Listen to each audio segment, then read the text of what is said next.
Dimulai dari sini, saya merasa bahwa sukses bukan lagi cuma sekedar angan-angan. Dimulai dari sini, saya mulai bertemu dan mempelajari ilmu ekonomi dan bisnis dari dosen-dosen yang profesional dan dosen-dosen yang benar-benar ahli di bidang ekonomi dan bisnis. Dimulai dari sini, saya diajarkan bagaimana menjadi seorang pebisnis yang handal dan terampil. Dimulai dari sini, saya mulai mengerti bagaimana merencanakan sebuah plan agar dapat direalisasikan dengan baik.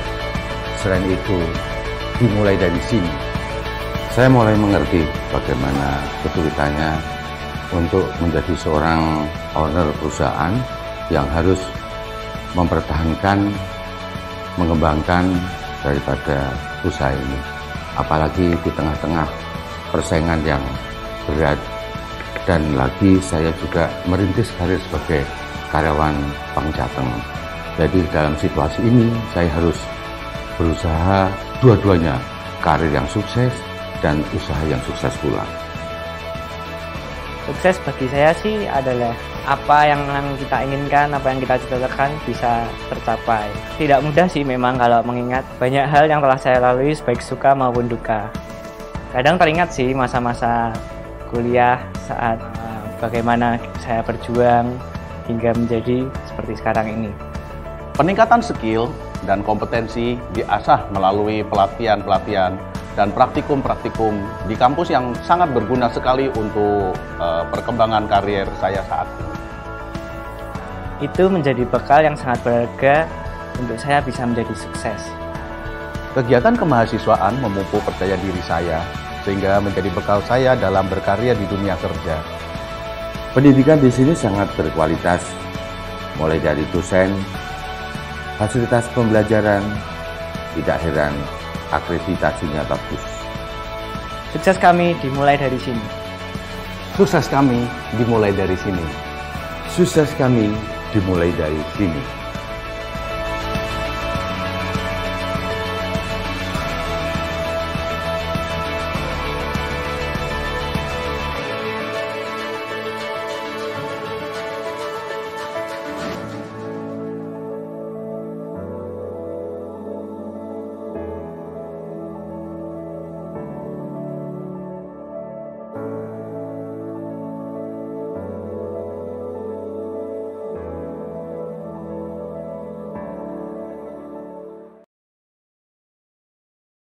Assalamualaikum warahmatullahi wabarakatuh. Halo teman-teman semuanya, apa kabar kalian semua? Semoga pada hari ini kita masih diberikan kesehatan dan semoga kita semua diberikan kelancaran dalam segala urusannya. Untuk video kali ini, perkenalkan dulu, nama saya Ajeng Widianingsih dari Universitas di Kubang Unisbank Semarang. Jurusan saya adalah S1 Akuntansi, NIM saya 1805520187. Tujuan saya membuat video ini adalah untuk memenuhi tugas ujian tengah semester mata kuliah Audit Bank yang diampu oleh dosen Bapak Arif Himawan Dwi Nugroho. Untuk itu saya izin untuk mempresentasikan PPT saya dalam tugas ini. Semoga dapat bermanfaat ya. Dapat kalian lihat sendiri, di sini saya akan mempresentasikan tentang Satuan Kerja Audit Intern Bank atau SKAI dan manajemen risiko. Disimak ya. Oke, untuk materi yang pertama di sini ada Satuan Kerja Audit Intern Bank atau SKAI. SKAI di sini pastinya ada permasalahan-permasalahan banknya. Dalam permasalahan bank di sini ada 16 permasalahan. Yang pertama, dunia perbankan merupakan industri yang sangat dinamis. Hal ini tercermin dari pesatnya perkembangan berbagai produk dan jasa bank dalam waktu relatif singkat pelayanan. Selain itu juga, sifat operasi dunia perbankan adalah global exposure sebagai lembaga perantara di bidang jasa keuangan. Walaupun bank beroperasi lokal, namun mempunyai kaitan transaksi keuangan langsung ke pasar internasional. Sehingga dalam hubungan ini, bank sangat rentan terhadap keadaan ekonomi moneter di dalam dan di luar negeri. Oleh karena itu, bank-bank Indonesia dituntut agar tidak ketinggalan dalam mengantisipasi perkembangan produk dan pelayanan serta mengantisipasi sifat global exposure ini. Yang permasalahan kedua, ada persaingan antar bank yang menajam yang mengakibatkan persaingan dalam merebut nasabah, baik nasabah dana maupun debitur yang baik-baik. Hal ini menjurus pada persaingan yang tidak sehat. Hal itu tampak jelas, misalnya dari tidak terrefleksi dengan benar tingkat suku bunga di counter bank dengan yang sebenarnya diberikan oleh bank yang bersangkutan kepada nasabahnya.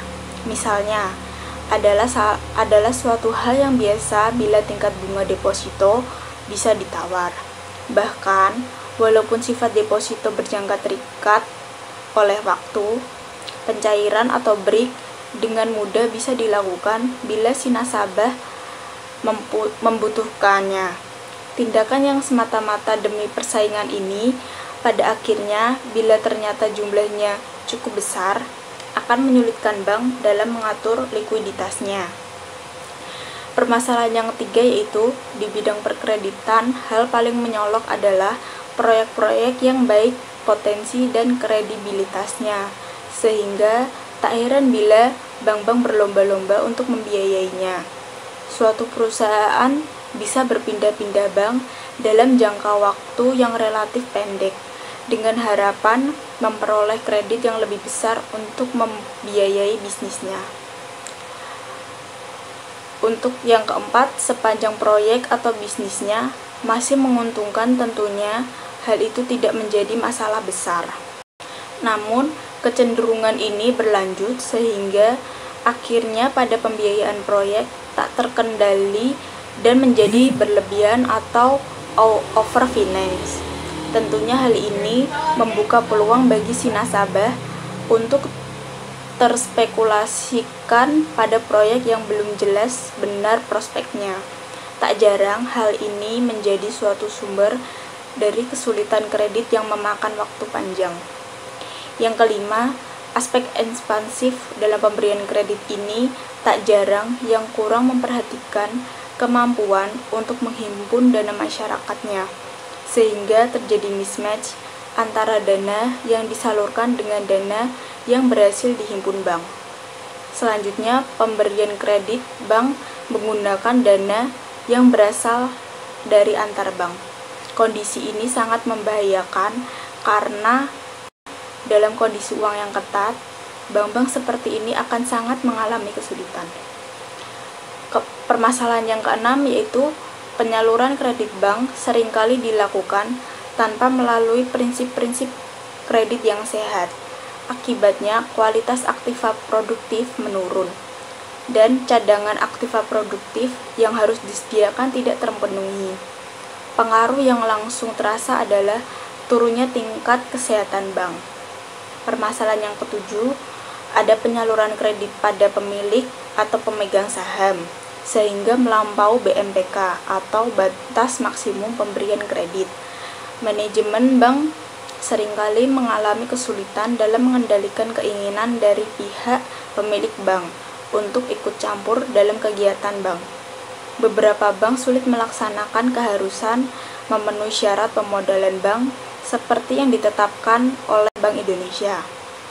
Padahal ketetapan tingkat permodalan yang harus dipenuhi oleh bank-bank umum tersebut semata-mata untuk membuat bank mampu bersaing.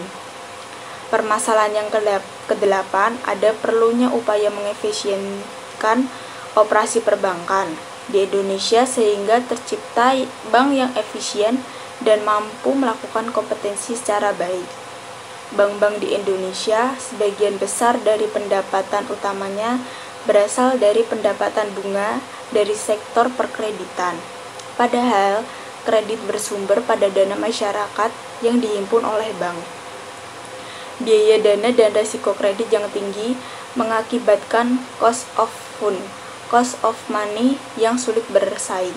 Akibat lebih jauh, spread untuk perolehan bank dari pendapatan bunga dan kredit menjadi tipis sekali. Apalagi kalau dikaitkan dengan masih tingginya biaya overhead bank karena kurang efisiennya pengeluaran bank tersebut. Untuk permasalahan yang ke-9, perbankan saat ini tidak mungkin untuk tidak menggunakan teknologi sistem informasi yang mutakhir. Sedangkan perkembangan teknologi, khususnya yang menyentuh dunia perbankan, berkembang sangat cepat. Teknologi sistem informasi dalam dunia perbankan ini memasuki aktivitas operasional, pelayanan, produk bank, akuntansi, dan administrasi, dan pelaporan. Di dalam hubungan ini, tuntutan penggunaan perangkat keras, perangkat lunak, serta sumber daya manusia untuk mengikuti kecepatan perkembangan teknologi ini merupakan tantangan besar. Investasi di sektor ini membutuhkan biaya besar untuk perangkat lunak dan perangkat kerasnya.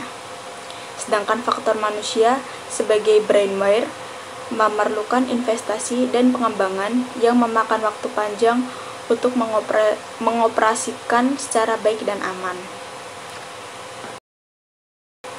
Selanjutnya, untuk permasalahan yang ke-10, perkembangan jumlah kantor bank mengakibatkan tuntutan adanya penyediaan segala fasilitas bank, termasuk penyediaan tenaga kerjanya. Hal ini tidak bisa tercipta dalam waktu yang singkat. Padahal, tuntutan bisnis karena perkembangan yang terlalu pesat sangat membutuhkan adanya kualitas dan kuantitas personil bank yang handal. Artinya, sumber daya manusia perbankan yang mempunyai keahlian di bidangnya terbatas dibandingkan dengan kepesatan perkembangan organisasi serta kantor bank yang meluas. Yang ke-11, di satu sisi, perkembangan bank menuntut adanya sumber daya manusia perbankan yang berkualitas. Namun, di sisi yang lain, penyediaan tenaga kerja atau sumber daya manusia ini ternyata sangat terbatas. Akibatnya banyak terjadi saling bajak antar bank untuk memperoleh tenaga kerja yang siap pakai ini. Yang ke-12, akibat dari perkembangan hasil pembangunan, tingkat pemahaman, kebutuhan, maupun keinginan nasabah bank terhadap banknya menjadi lebih tinggi dari waktu ke waktu. Untuk itu, kemampuan bank untuk mencapai kepuasan nasabah menjadi tujuan utama agar dapat mempertahankan keberadaan banknya. Yang ke-13, ada karena sektor perbankan merupakan suatu sektor ekonomi moneter yang penting bagi pemerintah. Maka, pengaturan sektor ini mengikuti kebijakan ekonomi moneter yang dianut oleh pemerintah. Kecenderungan dari deregulasi dan pasar bebas yang akan segera ditempuh mendorong bank agar mampu bersaing dalam era deregulasi ini. Di masa yang akan datang atau masa depan, hanya bank-bank yang solid dan sehat yang mampu mengantisipasi persaingan dalam masa deregulasi yang makin terbuka. Pada masa deregulasi itu, bank-bank asing yang kuat dari berbagai negara akan lebih leluasa untuk memasuki pasar lokal yang ada di Indonesia. Lanjut yang ke-14, berkembang pesatnya perekonomian nasional dan perekonomian regional seperti ASEAN, Asia Timur, dan Pasifik yang mendongkrak pertumbuhan ekonomi kawasan ini, mendorong bank-bank agar mampu memanfaatkan dan ikut serta dalam pertumbuhannya. Kebutuhan untuk mengantisipasi perbankan ekonomi ini melahirkan peluang dan tantangan bagi dunia perbankan nasional. Upaya untuk mengembangkan outlet, jaringan kantor di dalam atau di luar negeri, serta upaya membuat bank-bank patungan merupakan langkah-langkah yang banyak diambil dengan segala konsekuensinya. Yang ke-15, catatan IMF yang diungkapkan harian Kompas pada 8 Oktober 1997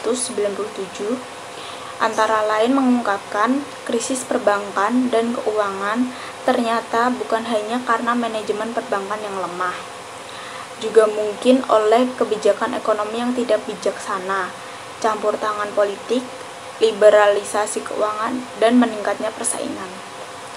Permasalahan yang ke-16 yang terakhir, kasus Bulgaria menunjukkan bahwa pengalaman minimum pengelola bank yang dipicu izin pendirian bank yang begitu mudah ditambah supervisi bank yang lemah dan standar akuntansi menyebabkan industri perbankan terpuruk.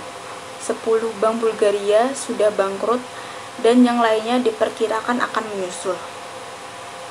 Pengalaman 20 tahun terakhir menunjukkan bank yang kesulitan likuidasi atau bermasalah diawali dengan guncangan perekonomian makro. Guncangan itu termasuk akibat naiknya harga-harga secara umum atau inflasi dan fluktuasi hebat sebuah kurs. Contoh paling tepat adalah Amerika Latin yang memiliki sejarah perekonomian yang paling sering mengalami guncangan. Kasus serupa juga dialami oleh Meksiko yang dengan tiba-tiba mendevaluasi peso Meksiko. Susahnya, di Amerika Latin krisis ekonomi berlangsung lama, sehingga menembus lebih dalam ke segenap pelosok kehidupan. Selain itu juga tekanan inflasi, produksi ekonomi, jumlah kredit dan dana yang masuk ke bank berfluktuasi. Hal itu terjadi karena investor asing yang berperan besar menggiatkan perekonomian negara berkembang berpikir 2 kali sebelum masuk ke Amerika Latin. Pemberian kredit ke kelompok sendiri hingga kepada mereka yang memiliki keterkaitan politik dengan bank juga merugikan perbankan. Praktik seperti ini terjadi mulai di Bangladesh hingga Bolivia. Meski tak ada terdengar di negara maju, persoalan ini sangat serius di negara berkembang yang posisi otoritas moneternya agak sulit untuk menghindari hal ini terjadi. Untuk selanjutnya ada jenis-jenis audit. Dalam buku Alvin A. Arens, James K. Loebeck membagi audit ke dalam 3 jenis, yaitu yang pertama audit operasional. Audit operasional ini adalah suatu tinjauan terhadap setiap bagian dari prosedur dan metode suatu organisasi untuk menilai keefisienan dan keefektifannya. Pada umumnya, setelah audit operasional selesai, auditor bersangkutan akan mengajukan sejumlah saran kepada manajemen untuk membenahi jalannya operasi perusahaan. Jenis audit operasional juga biasanya disebut dengan audit kinerja atau performance audit, audit manajemen atau manajemen audit. Karena luasnya ruang lingkup pelaksanaan evaluasi terhadap keefektifan operasi adalah sulit untuk menentukan ciri-ciri pelaksanaan audit operasional secara pasti. Dalam pemeriksaan operasional, tinjauan yang dilakukan bukan hanya masalah-masalah akuntansi, melainkan dapat meliputi evaluasi terhadap struktur organisasi, penggunaan teknologi informasi, pemasaran, dan bidang lain yang menjadi keahlian dari auditor. Yang kedua, ada audit ketaatan. Audit ketaatan dilakukan untuk mempertimbangkan apakah audite telah mengikuti prosedur atau peraturan tertentu yang telah ditetapkan oleh yang berwenang.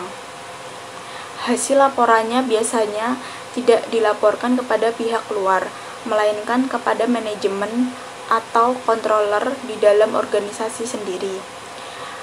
Jenis audit yang ketiga ada audit laporan keuangan. Audit ini dilakukan untuk menentukan apakah laporan keuangan secara keseluruhan telah disajikan sesuai dengan kriteria tertentu. Pada umumnya, kriteria tersebut adalah prinsip akuntansi yang berlaku. Laporan keuangan pada umumnya terdiri dari laporan posisi keuangan atau neraca, perhitungan laba rugi, dan laporan arus kas, termasuk catatan kaki yang menyertainya. Di dalam perkembangan pelaksanaan audit, pengkotakan jenis audit seperti di atas seperti yang saya jelaskan tadi tidak dapat dilakukan dengan pasti dan kaku. Seorang auditor, terutama auditor intern bank, akan melakukan kegiatannya menyentuh pada semua bagian jenis audit tersebut. Untuk selanjutnya ada misi Satuan Kerja Audit Intern Bank. Bank Indonesia menetapkan bahwa misi dari audit intern adalah terpenuhinya secara baik kepentingan bank dan masyarakat penyimpanan dana. Hal ini ditekankan karena sebagai badan usaha, di dalam bank terdapat dan bertemu berbagai macam kepentingan dari pihak-pihak terkait, seperti pemilik, manajemen, pegawai, dan nasabah.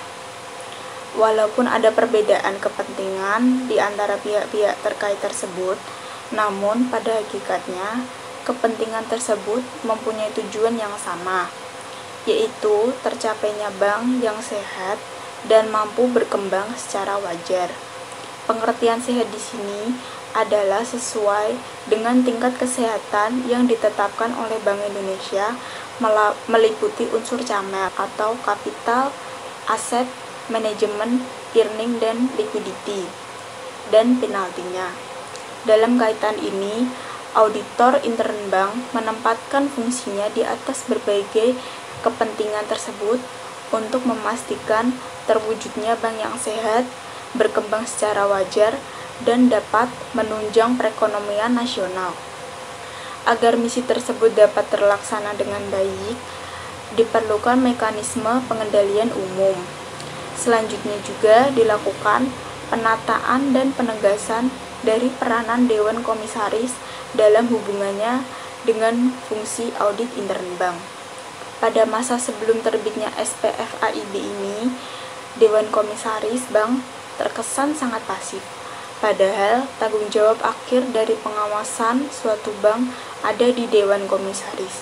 Kita melihat banyak bank yang mengalami kesulitan, namun Komisaris Bank tidak bisa melakukan tindakan segera mengingat pemantauan terhadap banknya tidak dapat dilakukan secara dini. Atau justru komisaris terlalu banyak terlibat dengan kegiatan manajemen bank. Tidak adanya jalinan hubungan antara satuan kerja audit intern bank dengan Dewan Komisaris, serta direksi bank yang tidak secara terbuka membicarakan masalahnya dengan Dewan Komisaris, membuat masalahnya menjadi bertambah ruwet.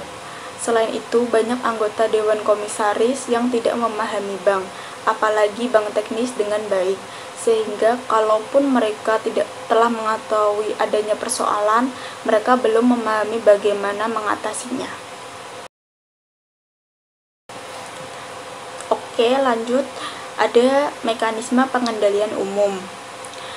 Mekanisme pengendalian umum adalah setiap kebijakan dan kegiatan yang ditentukan oleh manajemen, baik di bidang pengawasan, dalam rangka memperoleh keyakinan yang memadai bahwa kepentingan bank, masyarakat penyimpan dana, dan perekonomian nasional dapat terpelihara dengan serasi dan dapat dilaksanakan dengan efektif dan efisien. Dalam aplikasinya, perlu dibangun suatu sistem pengendalian yang terintegrasi antara satu dengan lainnya, dengan satu pemikiran terutama untuk memotivasi dan memberi semangat kepada segenap personil bank untuk melaksanakan organisasi secara baik dan selanjutnya mencapai tujuan bank. Adapun konsep dasarnya yaitu adalah yang pertama, kegiatan pengawasan. Dalam hal ini, pengendalian atau kontrol merupakan suatu bagian yang tak terpisahkan dari kegiatan manajemen secara keseluruhan. Yang kedua, pengawasan terintegrasi dalam sistem dan prosedur setiap kegiatan dan unit kerja, sehingga setiap terjadi penyimpangan dapat dilakukan langkah perbaikan oleh unit kerja yang bersangkutan. Yang ketiga, manajemen memikul tanggung jawab penuh atas pelaksanaannya. Yang terakhir, Satuan Kerja Audit Intern atau SKAI bertindak sebagai dinamisator untuk lebih berfungsinya pengawasan pada setiap unit kerja.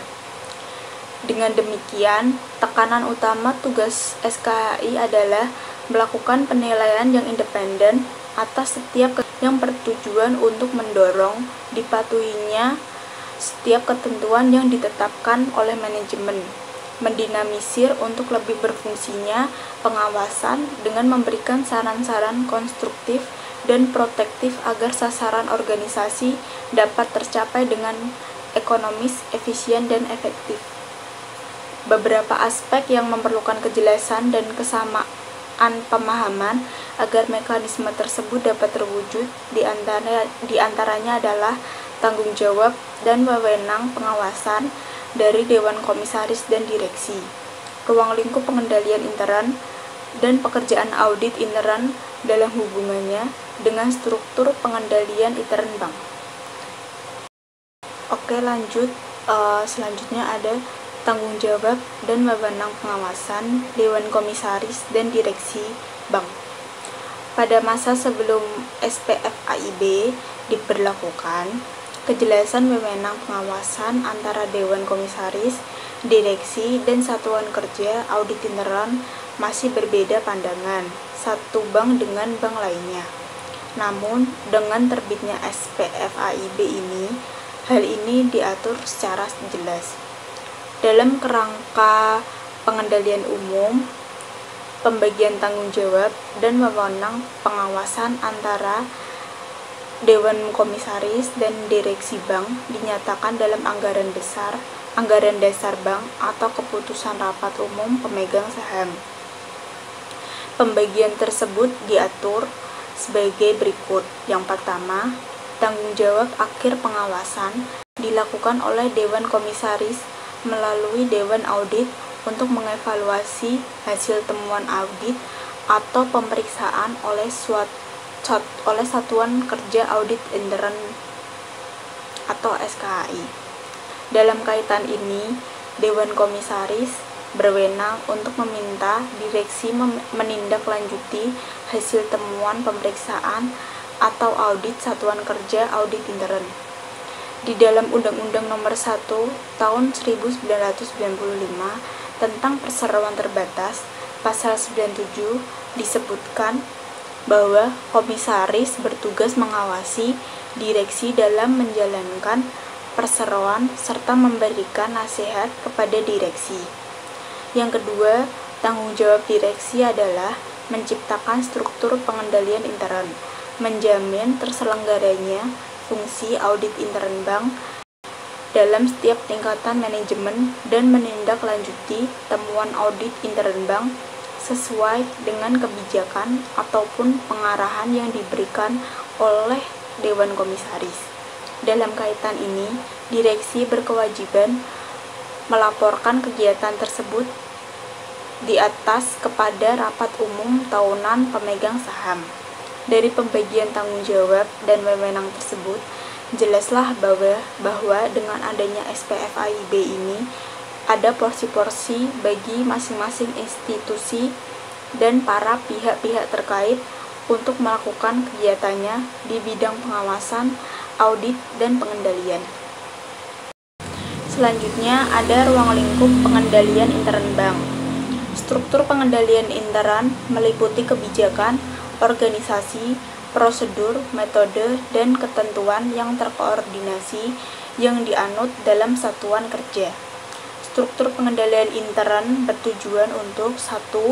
Mengamankan harta kekayaan. Yang kedua, meyakini akurasi dan kehandalan data akuntansi. Yang ketiga, mengoptimalkan pemanfaatan sumber daya secara ekonomis dan efisien, serta mendorong ditaatinya kebijakan manajemen yang telah digariskan. Yang keempat, dalam usaha perbankan yang melibatkan dana dari masyarakat luas, ruang lingkup pengendalian intern bank meliputi juga aspek-aspek yang mampu menjamin keamanan dana yang disimpan oleh masyarakat dan pihak ketiga lainnya.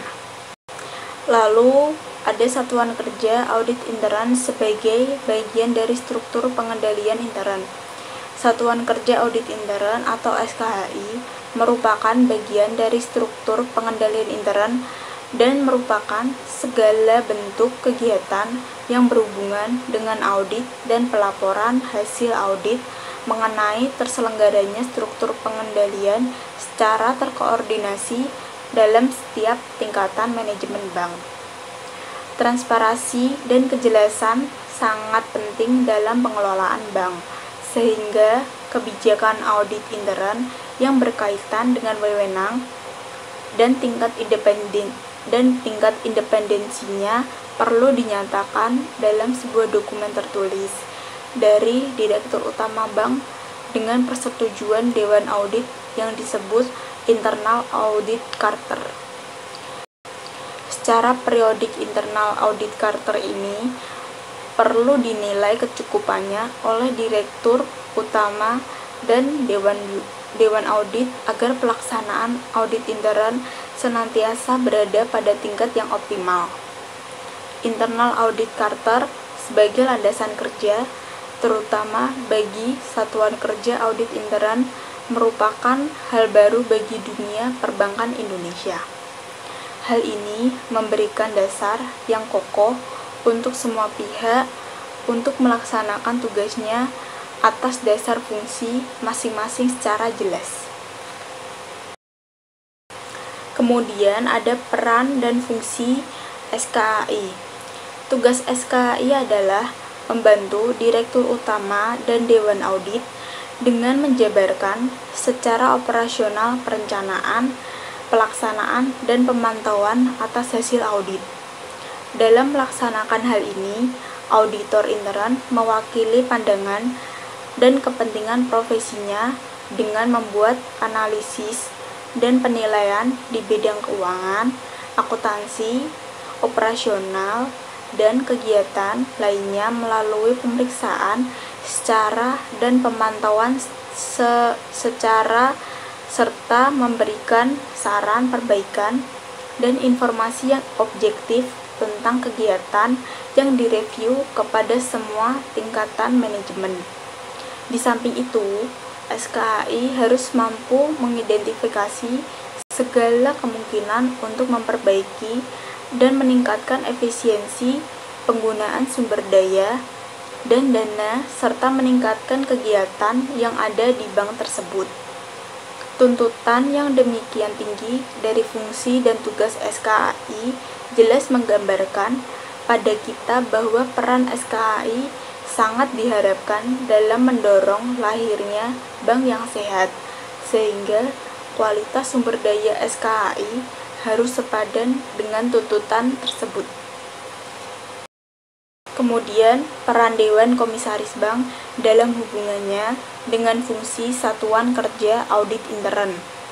Dewan Komisaris Bank menjamin agar SKAI dapat melaksanakan tugas secara independen.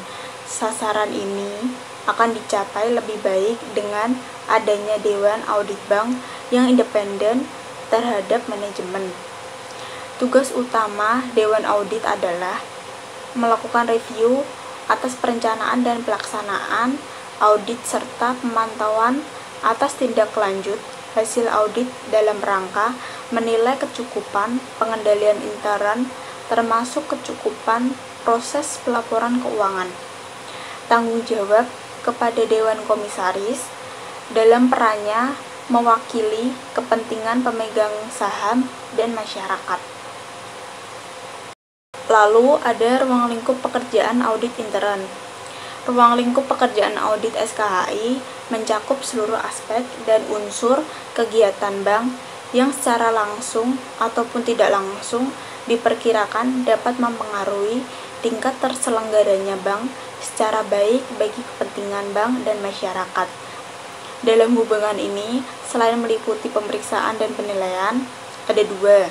Yang pertama, atas kecukupan dan efektivitas struktur pengendalian intern dan kualitas pelaksanaannya. Yang kedua, mencakup segala aspek dan unsur dari organisasi bank sehingga mampu menunjang analisis yang optimal dalam membantu proses pengambilan keputusan oleh manajemen. Dengan demikian, jelaslah bahwa tidak ada suatu bidang yang tidak bisa dilakukan auditnya oleh para auditor intern. Namun, perlu diingat lagi bahwa dengan tidak adanya pembatasan ruang lingkup audit ini, berarti tuntutan atas kinerja auditor intern semakin besar. Masalah ini tidaklah ringan dan memerlukan upaya peningkatan yang terus-menerus. Selain itu, audit intern harus mampu mengkomunikasikan kewenangan ruang lingkup audit ini kepada segenap audite dengan sebaik-baiknya agar pekerjaannya berjalan baik dan lancar.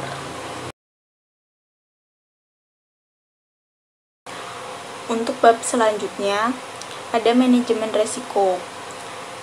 Defini manajemen resiko yaitu serangkaian metodologi dan prosedur yang digunakan untuk mengidentifikasi, mengukur, memantau, dan mengendalikan risiko yang timbul dari seluruh kegiatan usaha bank. Lanjut, di sini ada jenis-jenis resiko. Jenis resiko terdiri dari 8. Yang pertama ada resiko kredit. Resiko kredit ini resiko akibat kegagalan pihak lain dalam memenuhi kewajiban kepada bank, termasuk resiko kredit akibat kegagalan debitur, resiko konsentrasi kredit, counterparty credit risk, dan settlement risk. Yang kedua ada risiko pasar. Risiko pada posisi neraca dan rekening administratif, termasuk transaksi derivatif akibat perubahan secara keseluruhan dari kondisi pasar, termasuk risiko perubahan harga option. Untuk risiko yang ketiga ada risiko likuiditas. Risiko ini risiko akibat ketidakmampuan bank untuk memenuhi kewajiban yang jatuh tempo dari sumber pendanaan, arus kas dan atau dari aset likuid berkualitas tinggi yang dapat diagunkan tanpa mengganggu aktivitas dan kondisi keuangan bank. Yang keempat, risiko operasional. Risiko operasional ini risiko akibat ketidakcukupan dan atau tidak berfungsinya proses internal, kesalahan manusia, kegagalan sistem, dan atau adanya kejadian-kejadian eksternal yang mempengaruhi operasional bank. Lalu untuk jenis risiko yang kelima, ada risiko kepatuhan. Risiko kepatuhan ini risiko akibat bank tidak mematuhi dan atau tidak melaksanakan peraturan perundang-undangan dan ketentuan. Risiko yang keenam ada risiko hukum. Risiko ini akibat tuntutan hukum dan atau kelemahan aspek yuridis. Yang ketujuh ada risiko reputasi. Risiko ini akibat menurunnya tingkat kepercayaan pemangku kepentingan yang bersumber dari persepsi negatif terhadap bank. Yang terakhir, risiko strategik. Risiko strategik ini risiko akibat ketidaktepatan dalam pengambilan dan atau kegagalan dalam mengantisipasi perubahan lingkungan bisnis. Untuk selanjutnya ada ruang lingkup manajemen risiko. Bank wajib menerapkan manajemen risiko secara efektif, baik untuk bank secara individu maupun untuk bank secara konsolidasi dengan perusahaan anak. Penerapan manajemen risiko mencakup yang pertama, pengawasan aktif direksi dan dewan komisaris. Yang kedua, kecukupan kebijakan dan prosedur manajemen risiko serta penetapan limit risiko. Yang ketiga, kecukupan proses identifikasi, pengukuran, pemantauan, dan pengendalian risiko, serta sistem informasi manajemen risiko. Yang keempat, sistem pengendalian intern yang menyeluruh. Untuk ruang lingkup manajemen risiko pasal ketiga, penerapan manajemen risiko sebagaimana yang dimaksud pada pasal 2 yang tadi disesuaikan dengan tujuan, kebijakan usaha, ukuran dan kompleksitas usaha, serta kemampuan bank. Lalu, untuk ruang lingkup manajemen risiko pasal keempat, yaitu di sini ada risiko sebagaimana dimaksud dalam pasal 2, mencakup risiko kredit, risiko pasar, risiko likuiditas, risiko operasional, risiko hukum, risiko reputasi, risiko strategik, dan risiko kepatuhan. Ini termasuk jenis-jenis risiko yang sudah saya sampaikan tadi pada slide sebelumnya. Kemudian bank wajib menerapkan manajemen risiko untuk seluruh risiko. Kemudian ada kebijakan manajemen risiko.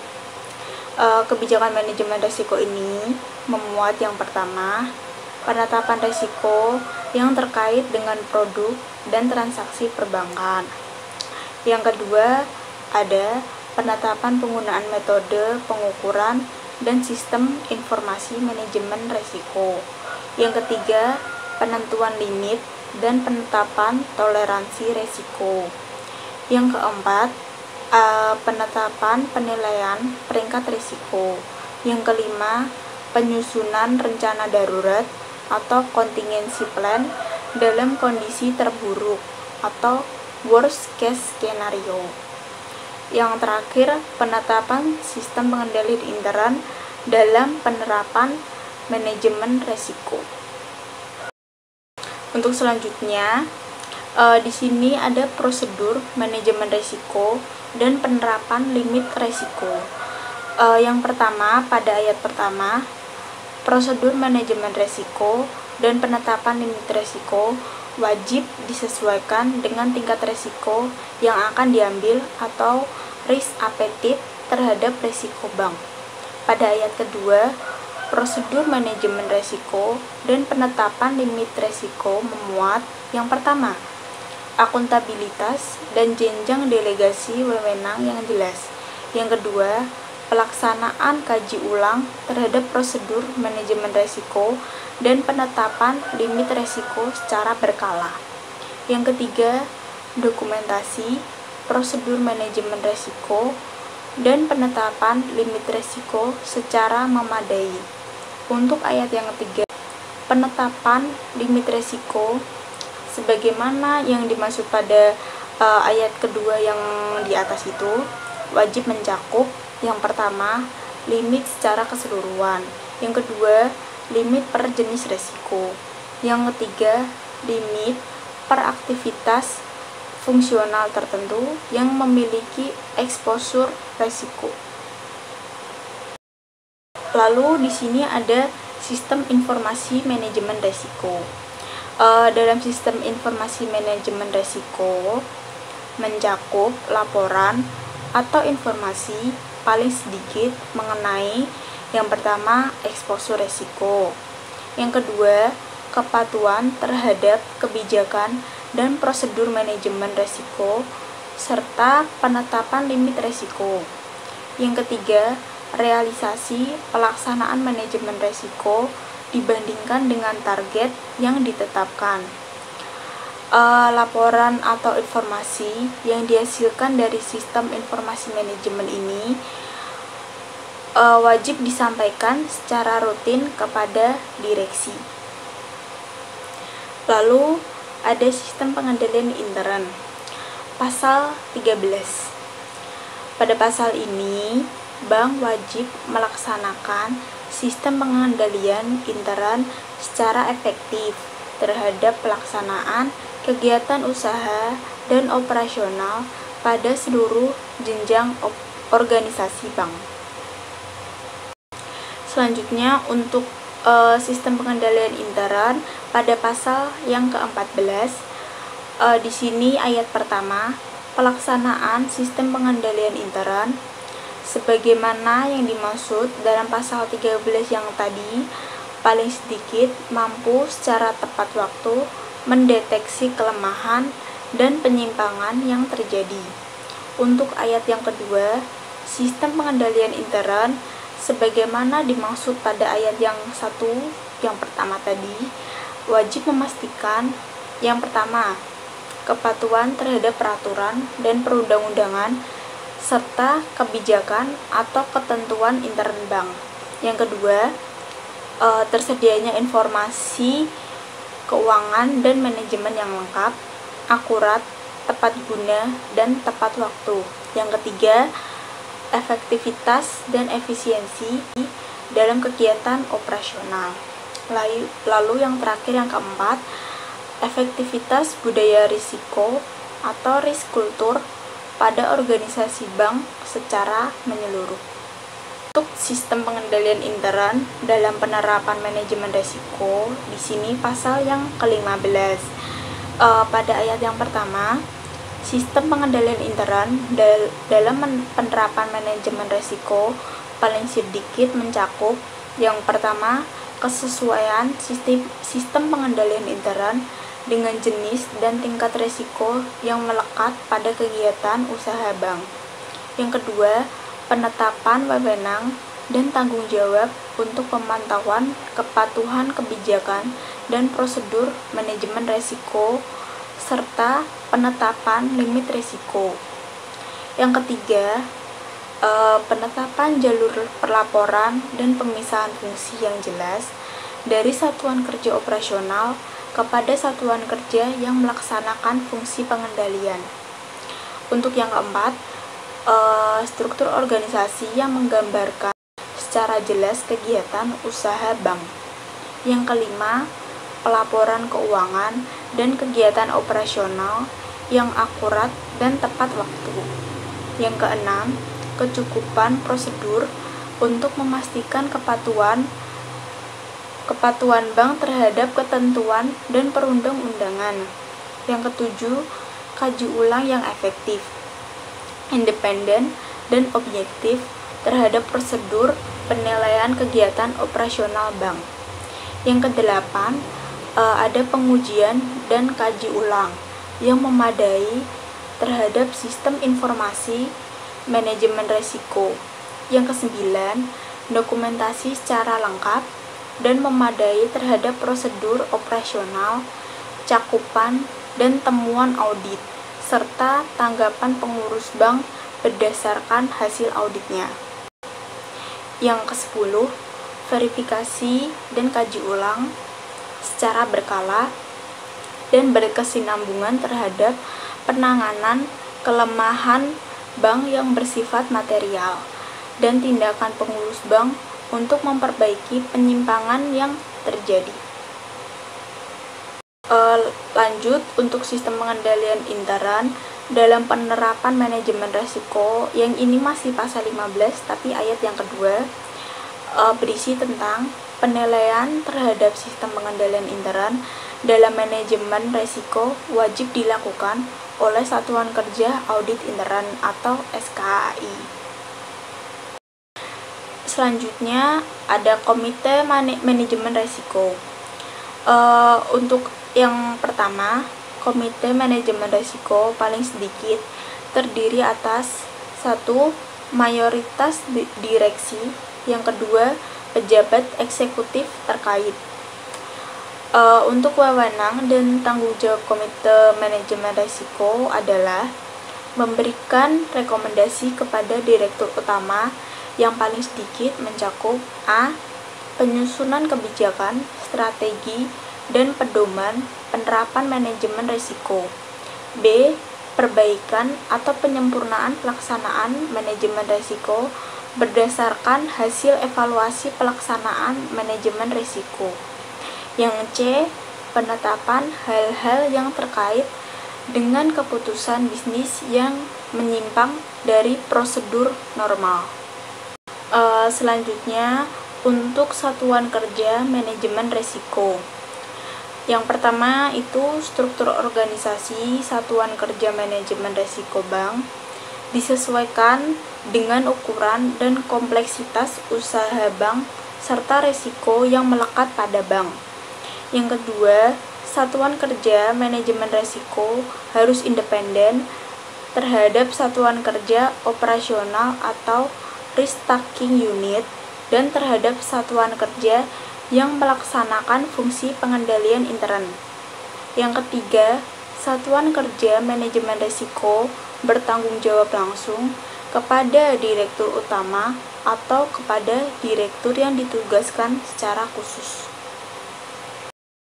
Lanjut, untuk satuan kerja manajemen risiko yang keempat ini ada wewenang dan tanggung jawab satuan kerja manajemen risiko meliputi yang pertama, pemantauan pelaksanaan strategi manajemen risiko yang telah disetujui oleh direksi.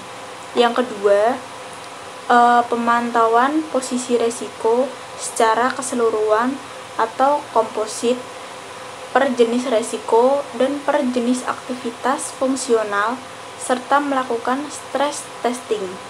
Yang ketiga, kaji ulang secara berkala terhadap proses manajemen risiko. Yang keempat, pengkajian usulan aktivitas dan atau produk baru. Yang kelima, evaluasi terhadap akurasi model dan validitas data yang digunakan untuk mengukur risiko bagi bank yang menggunakan model untuk keperluan intern atau internal model. Yang keenam, memberikan rekomendasi kepada satuan kerja operasional atau risk taking unit dan atau kepada komite manajemen risiko sesuai kewenangan yang dimiliki. Untuk yang terakhir, ketujuh, menyusun dan menyampaikan laporan profil risiko kepada direktur utama atau direktur yang ditugaskan secara khusus dan komite manajemen risiko secara berkala. Nah, teman-teman semuanya, sampai di sini saja saya mempresentasikannya. Semoga PPT saya dan video ini dapat bermanfaat bagi kalian semua, terutama yang mempunyai mata kuliah audit bank. Cukup sekian.